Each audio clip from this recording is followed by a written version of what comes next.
செல்வா, கங்கா டெல்லிக்கு போற விஷயமா நீ என்ன முடிவு எடுத்திருக்க?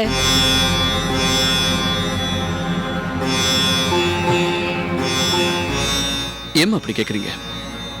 கங்கா கண்டிப்பா டெல்லிக்கு போறா. ஏத்த உங்களுக்கு இதுல முழு சம்மதம் இல்லையா? ஆமா.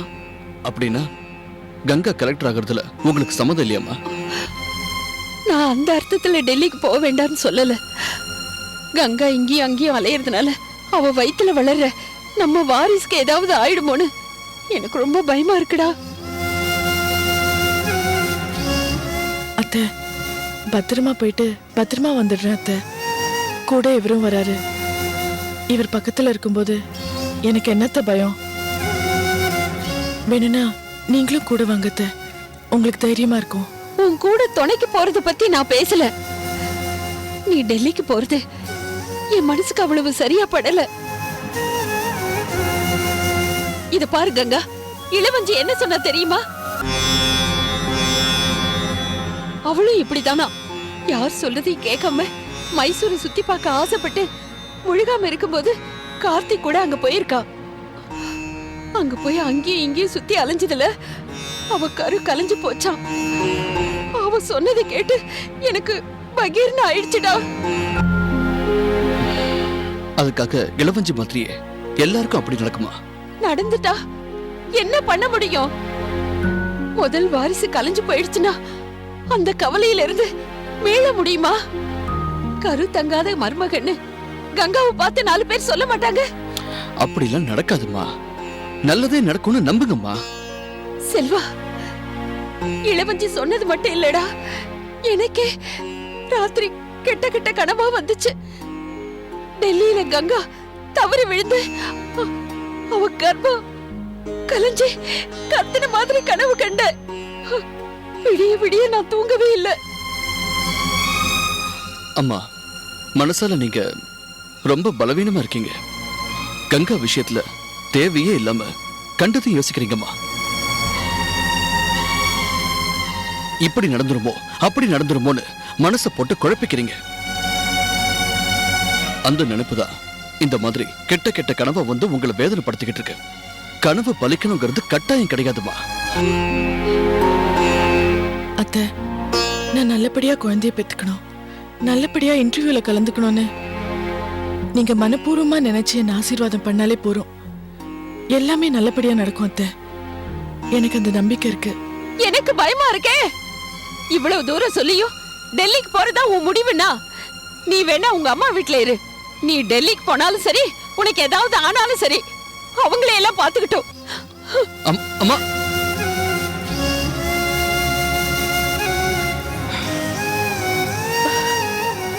கங்கா, நீ ஒண்ணும் கவலைப்படாத. நீ கண்டிப்பா இன்டர்வியூல கலந்துக்கிற. நீ கலெக்டர் ஆகிறத யாராலையும் தடுக்கவும் முடியாது, தள்ளி போடவும் முடியாது. உனக்கு நான் இருக்கேன்.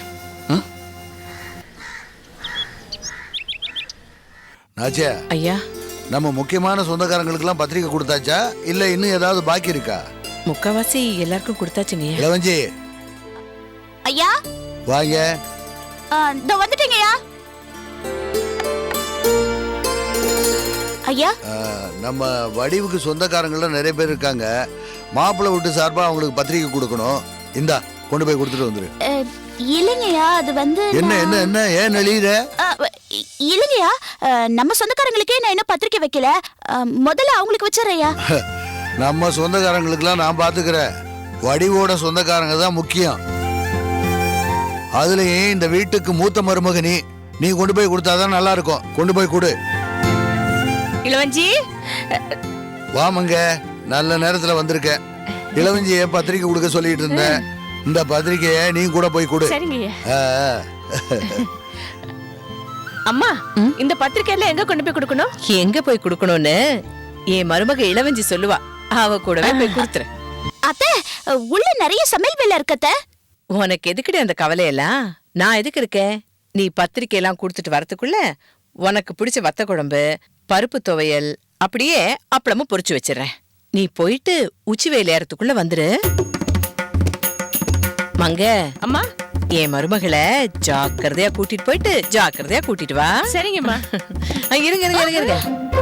இத பாருங்க, பத்திரிக்கை குடுக்கறதுக்கு எரிச்சல் பட்டுக்கிட்டு பத்திரிக்கைய குடுக்காம அங்க இருக்கிற பிள்ளையார் கோவிலுக்கு போய் மொத்த பத்திரிக்கைய அவருக்கு வச்சுட்டு உனக்கு பத்திரிக்கை வச்சா இந்த ஊருக்கே பத்திரிக்கை வச்ச மாதிரின்னு சொல்லி யாருக்காவது குடுக்காம வந்தீங்க தெரியும்ல? இதோ இவ இப்பவே ஐடியா பண்ணிட்டா. ஓட்டனா போக ஓடி ஆளப்பா. எங்க குண்டு குண்டு முதல்ல ஓடுற பொண்ணு? என்ன பண்ண பாரு. என்னடி என்னாச்சு? என்ன உன்னை பார்க்க வந்திருக்க, இப்படி புடிச்சு தள்ளி விடுறிய? பொண்ணு, உன்னை யாரு இப்ப என்ன பார்க்க வர சொன்னா? நான் உன்னை கூப்பிட்டேனா? வந்ததுனால என்ன? நீ மட்டும் வராம இருந்திருந்தனா உன்னை காரணம் காட்டி நான் மட்டும் எப்படியா தனியா போவேன்னு சொல்லி தப்பிச்சிருப்ப. நீ நீ ஒரு லூசுக்கா. உனக்கு அறிவே கிடையாது. எந்த வடிவ எனக்கு பிடிக்காதோ, எந்த வடிவ ஐயா வீட்டுக்கு மருமகளா வரக்கூடாதுன்னு நினைக்கிறேனோ அவ வீட்டு சொந்தக்காரங்களுக்கு ஏன் கையாலேயே நான் பத்திரிக்கை கொடுக்க போறேன். பாத்தியா என் தலையெழுத்த? இத பாருக்கா, எல்லா பத்திரிக்கையும் அத்தை சொன்ன மாதிரி ஏதாவது ஒரு கோவில்ல கொண்டு போய் மொத்தமா வச்சுட்டு வரலாம்னு நினைச்சேன். அதையும் அத்தை கண்டுபிடிச்சிட்டாங்க. இப்போ லோ லோ லோ அலைஞ்சு ஒவ்வொரு வீடா பத்திரிக்கை வைக்க வேண்டியதா, வேற வழியே இல்ல. வந்து தொலை. வந்துட்டேன் அங்கே என்ன பாக்குறதுக்கு. என்னடா படிச்சுக்கிட்டு இருக்கீங்களா? பரீட்சையா? ஆமாப்பா. நல்லா படிங்க படிங்க. சுபு, ஐயா, நான் வயக்காடு வரைக்கும் போயிட்டு அப்படியே மில்லில் கொஞ்சம் வேலை இருக்கு, அதையும் பார்த்துட்டு மத்தியானம் சாப்பாடு. சரிங்க ஐயா. அடடே, வாங்கம்மா, வாங்க வாங்க வாங்க வாங்க. எப்படி இருக்கீங்கம்மா? நல்லா இருக்கேன். கங்கா எப்படி இருக்கு? நல்லா இருக்கா. ஆமா, ரத்னவேல் எப்படி இருக்கா? மாப்பிள்ளை எப்படி இருக்காரு? எல்லாரும் நல்லா இருக்காங்க. உட்காருங்க அண்ணே. உட்காருங்கம்மா. அம்மா, போய் குடிக்கிறதுக்கு மோர் கொண்டு. சரிப்பா. உட்காருங்க. அப்புறம் என்னம்மா விசேஷம்? ஐயா, உங்ககிட்ட ஒரு முக்கியமான விஷயம் பேச வந்திருக்கேன். சொல்லுங்கம்மா, சும்மா தயங்காம சொல்லுங்கம்மா. ஐயா, கங்கா கர்ப்பமா இருக்கிற இந்த நேரத்துல டெல்லிக்கு போறது எனக்கு அவ்வளவு சரியா படல. நான் அனுப்ப வேண்டான்னு முடிவெடுத்திருக்கேன். அத்தை என்னங்க? வாடா ஜெயச்சந்திரா. மாப்பிள்ளை தம்பி என்னம்மா சொன்னாரு? அவன் சொல்றத பத்தி எனக்கு கவலை இல்லைங்க. என் மருமக வயித்துல வளர்ற வாரிசு தான் எனக்கு இப்போ முக்கியம்.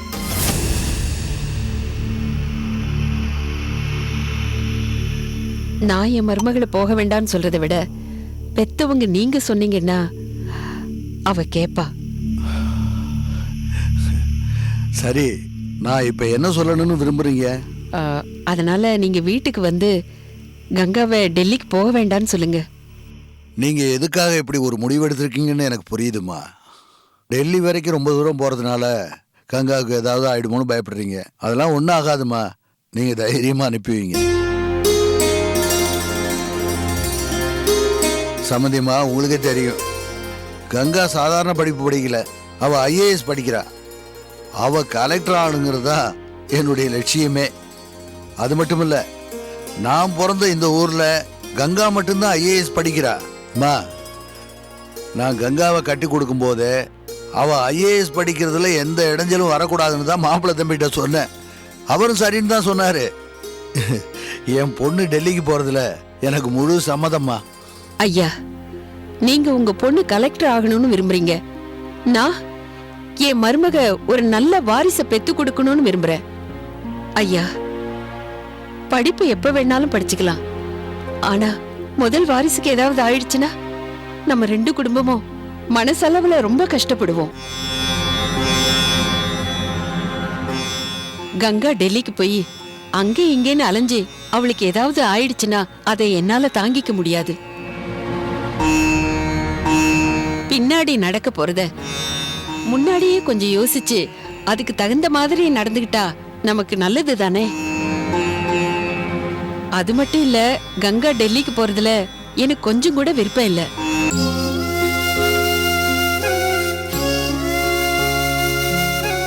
சம்மந்தியம்மா, நீங்க டெல்லிக்கு போக வேண்டாம்னு சொல்றீங்க, ஐயா படிக்கட்டும்னு சொல்றாரு. இதுல மாப்பிள்ளைக்கும் விருப்பம் இருக்கு, கங்காவுக்கும் விருப்பம் இருக்கு. எல்லாருக்கும் விருப்பம் இருக்கும்போது நீங்க ஒருத்தர் மட்டும் பேசாம ஐயா சொல்ற மாதிரி கங்காவை டெல்லிக்கு அனுப்புறதா நல்லதும்மா. அம்மா, கங்கா கலெக்டர் ஆகணுங்கிறது அவளோட லட்சியம்மா. அந்த லட்சியத்துக்கு குறுக்க நாமளே தடையா இருக்கிறது வீடு தேடி வர சரஸ்வதிய விரட்டுறதுக்கு சமம். இதோ பாருங்கம்மா, படிப்புங்கிறது காய்க்கிற மரம், அத பட்ட மரமா ஆக்கிடக்கூடாதுமா. ஒரு நல்ல முடிவா நீங்க தாம்மா எடுக்கணும். அத்தை, எங்க அக்கா உங்க விருப்பமான மருமக. எங்க அக்கா பேரும் புகழும் எடுக்கிறது உங்க கையில தான் இருக்கு அத்தை. அத்தை, சொல்லி காட்டுறேன்னு தப்பா நினைக்காதீங்க. செல்வக்கண்ணு மாமா கலெக்டரா இருக்கிறது எங்களுக்கு எல்லாம் எவ்வளவு பெருமையா இருக்கு. அதே மாதிரி எங்க அக்கா கலெக்டர் ஆனா உங்களுக்கு தானே பெருமை அத்தை. பாத்தீங்களாம்மா, கங்கா கலெக்டர் ஆகணுங்கிற விருப்பம் எங்க குடும்பத்துல எத்தனை பேருக்கு இருக்குன்னு. இத்தனை பேர் விருப்பத்தையும் உதறி தள்ளிட்டு நீங்க டெல்லிக்கு போவானா சொல்ல போறீங்களா? இதுக்கு மேல நான் சொல்றதுக்கு ஒண்ணும் இல்லம்மா. நீங்களே ஒரு நல்ல முடிவை சொல்லுங்க.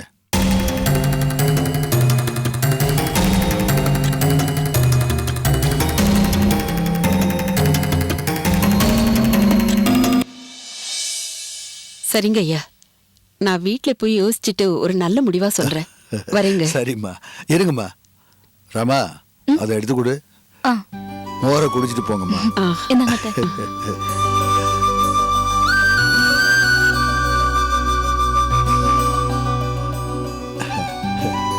வரேங்க ஐயா, போ. வரேன். வாங்க.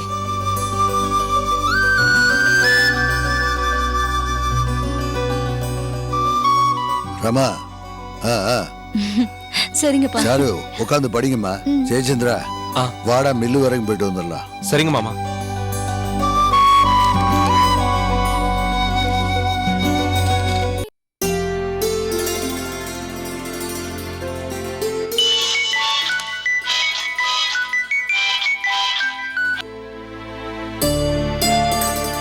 ஹலோ கங்கா, நான் சண்முக வடிவு பேசுறேன். என்ன வடிவு, நல்லா இருக்கியா? நான் சௌக்கியமா இருக்கேன். நீங்க எப்படி இருக்கீங்க? நான் ரொம்ப நல்லா இருக்கேன். கங்கா, நீங்க எப்பவுமே நல்லா இருக்கணும். உங்க மனசு போலவே நல்ல வாழ்க்கை அமைஞ்சதுல எனக்கு ரொம்ப சந்தோஷம். வடிவு, உனக்கும் அப்படிதானே? நீ விரும்பின சரவண அண்ணன் தான் நீ கல்யாணம் பண்ணிக்க போற. அதுக்கு நான் உங்களுக்கு நன்றி சொல்லணும்னு நினைக்கிறேன் கங்கா. வடிவு, நான் ஒரு விஷயம் சொன்னா கேப்பியா? கண்டிப்பா செய்யறேன், சொல்லுங்க. ஐயா வீட்டுக்கு மருமகளா போன உடனே நீ முதல்ல செய்ய வேண்டிய வேலை இளவஞ்சி அண்ணியோட சண்டை போடாம ஒத்துமையா இருக்கணும். எனக்கா சேவியா? உங்க வார்த்தையை நான் என்னைக்குமே காப்பாத்துவேன். அப்புறம் வேற ஏதோ சொல்ல வந்தியே, என்ன விஷயம்?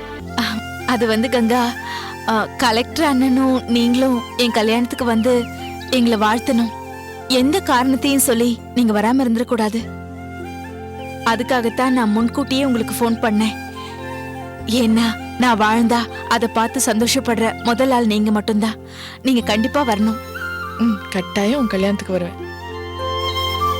நானும் அவரும் சேர்ந்து வந்து நிச்சயமா உன்னை வாழ்த்துவோம். ரொம்ப சந்தோஷம் கங்கா. நான் கல்யாணத்துக்கு முன்னாடியே அம்மா வீட்டுக்கு வந்துருவேன். அங்கேருந்து என் வீட்டுக்காரரோட உன் கல்யாணத்துக்கு வரேன். ரொம்ப நன்றி கங்கா. சரி, வச்சிட்டுமா? சரி. அப்பதான் நான் கங்கா கிட்ட பேசினேன். கல்யாணத்துக்கு கண்டிப்பா வர சொல்லிருக்கேன். நிச்சயமா வரேன்னு சொல்லிருக்காங்க. அப்படியாம்மா, ரொம்ப சந்தோஷம். அவன் வந்து வாழ்த்துனா உனக்கு ரொம்ப நல்லதுமா.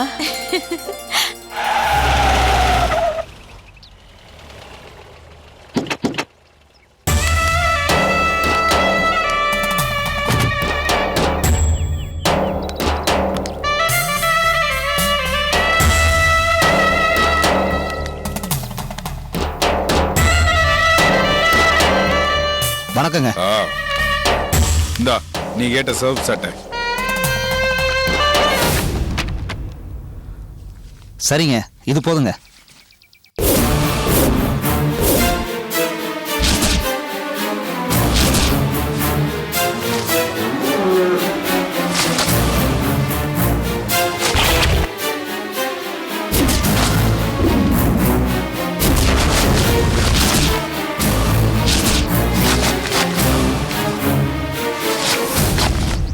கொஞ்சம் இருங்க, ஒரு நிமிஷத்துல வந்துடுறேன். ம் மாமா இதுல எல்லாம் எனக்கு நம்பிக்கை இல்ல மாமா.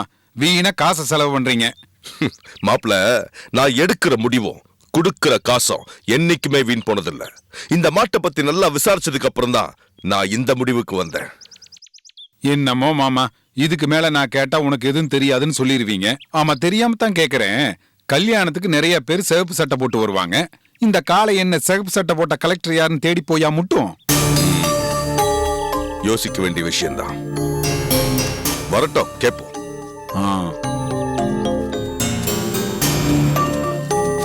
இங்க நடு.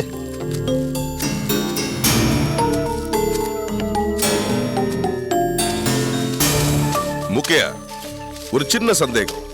கல்யாணத்துல வேற யாராவது சிவப்பு சட்டை போட்டுக்கிட்டு வந்தா உன் மாடு என்ன செய்யும்? அப்படி முட்டுறதுக்கும் வாய்ப்பு இருக்குங்க.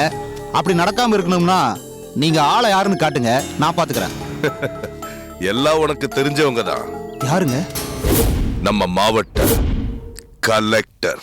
ஐயோ, நம்ம ஐயாவோட மாப்பிளையாச்சே. யோ, இருக்கிட்டு இருந்தா என்ன, நீ ஏன் இப்படி பதற? நாளை பின்ன உண்மை தெரிஞ்சா என் உயிருக்கெல்லாம் ஆபத்து. ஏய், உனக்கு ஒரு ஆபத்தும் வராது. அதுக்கு நான் பொறுப்பு. அது எப்படிங்க?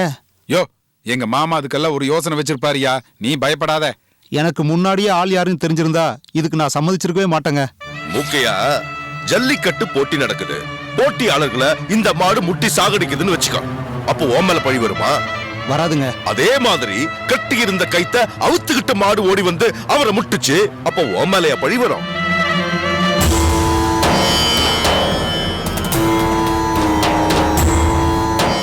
மூக்கையா, ஒன்னும் யோசிக்காத. மாட்டு தொழுவத்துல பாதி கயிறும் மாட்டு கழுத்துல பாதி கயிறை வச்சிரு. உன் மேல எந்த பழிய வராம நான் பாத்துக்கிறேன். தைரியமா போ. சரிங்க, உங்களை நம்பி நான் இந்த காரியத்துல இறங்குறேன். பயப்படாத மூக்கையா, நான் இருக்கேன். தைரியமா போ. சரிங்க. மாட்டவரு